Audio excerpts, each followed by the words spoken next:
Stephen Coreno with Coward Sports. We're here with the great Tom Loffler. Good to see you, man. I feel like I want to say this is the first post-pandemic show that I've covered of yours. It's good to be back. Hollywood Fight Nights here in Montebello, California. Tell us, man, how excited you to have it. I'm hyped. Telling you, Stephen, it's great to be back.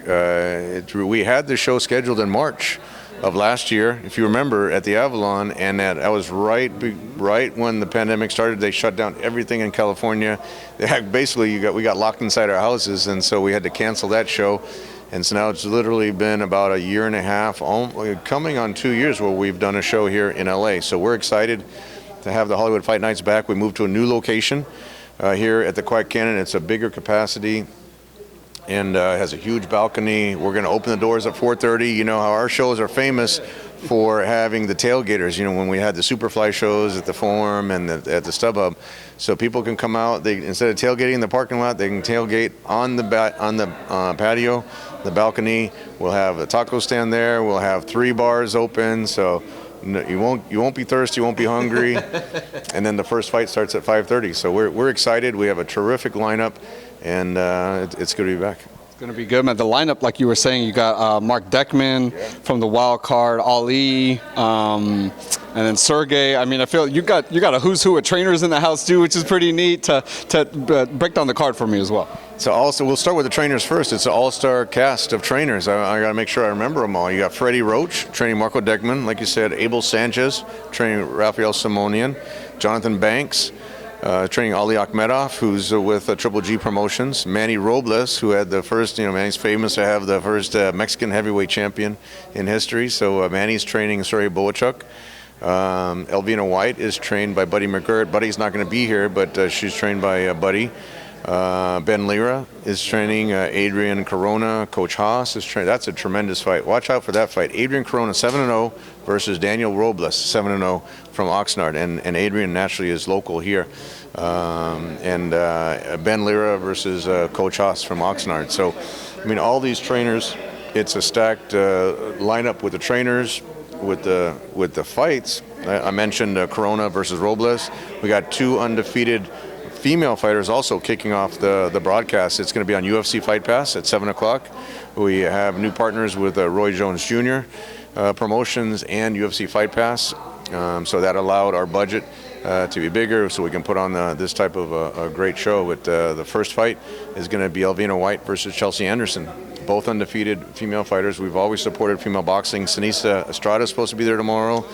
Cecilia Brecus is going to be there tomorrow, so we're going to have a lot of celebrities coming out for the show, and then it goes into Rafael Simonian. Rafael Simonian's in a tough fight, 9-1 versus Adrian Taylor, 11-1 from Houston, Texas, and Adrian Taylor is with Bobby Benton and with Dwight Pratchett from Houston, Texas. Very famous training team from Houston.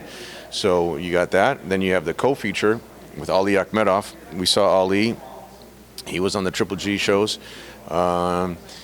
He's training out here in Santa Monica. He's training at Churchill Boxing. He's with Jonathan Banks, and he's in a tough fight against David Zagara. It was supposed to be originally about 6 weeks ago on Teresa Tapia's show in New Mexico. Unfortunately, Zagara had COVID. He came in with a negative test. Then the commission did a test the day of the fight, and he tested positive. So we had to cancel. That was the first fight I've had that got canceled the day of the fight. They had the weigh-ins, they had the medicals, everything was done, and then the day of the fight, it got canceled. So that was really bizarre. But we have that fight now on this show as a co-feature. And then the main event is Soraya Boachuk, the return of El Flaco. Wow. It's on Mexican Independence Day. As soon as we announced it, Canelo moved his date. He was supposed to fight on Saturday. He moved to November. And then Oscar had gotten sick. So this freed up this whole Mexican Independence Day weekend, which is normally reserved for the biggest names in boxing. Now El Flaco took over this weekend, and so he's coming back against Rafael Igwakwe, who's very confident. The matchmaker told me that they've been wanting that fight for the last 2 years, and so now we were able to put that on as the main event, and it's going to be sold out tomorrow. There will be some standing room tickets. There's still a few tickets left today. It's on the website. 360promotions.us is the ticket link, or you can subscribe to UFC Fight Pass for $9.99. You get the whole month subscription. You can see the fight tomorrow night, and you get a whole month of content to see how you like the Fight Pass. So it's a exciting show. It'll be, like I said, doors open at 4:30, and the telecast starts at 7 p.m. You mentioned the main event and how tough of a fight it is. Are you a little worried putting El Flaco in there, kind of right back in? I want to say just 2 fights out away from the loss of Brian Adams. Yeah, he was beating Brandon Adams pretty much every round except the first round, and then got caught by that left hook. And I remember Manny was telling him in the corner before the 8th round started, and said, "Watch out for the left hook." And sure enough, that's what he got caught with. So I think Sergey, that was a big learning experience for him. Brandon has a lot more experience than Sergey did, but he was clearly winning that fight. But you got to win every round. You got to win going into the 12th round, not just going into the 8th round. So he's coming back against a very, very tough. And you saw Ibakwe is in really good shape. All these guys are coming to win. So there's no opponents on the show per se. I mean, they're all coming to win, and I'm not going to be surprised if I wouldn't even say there's upsets, because if you look at the box rec, they're really close fights, and so I think all of them are going to be fireworks. And El Flaco really needs to stay focused for the full 10 rounds and make sure he can do his job to get back on that winning track. It's going to be fun to watch, man. UFC Fight Pass starting at 5 p.m., correct, tomorrow? 7 p.m. 7 p.m. 7 p.m. Pacific time, 10 p.m. East Coast time, and the doors open at 4:30. Doors open right at 4:30. It's going to be a fun time tomorrow. If you're in SoCal, you'll definitely be here. UFC Fight Pass, 7 p.m. That's going to be fun, Tom. You talked about Ali's with Triple G Promotions. What's the latest with Triple G? I feel like we haven't seen him a whole lot during pandemic. Just like a photo op here or there, a tweet here or there. What's going on? What's the latest? He's here in LA.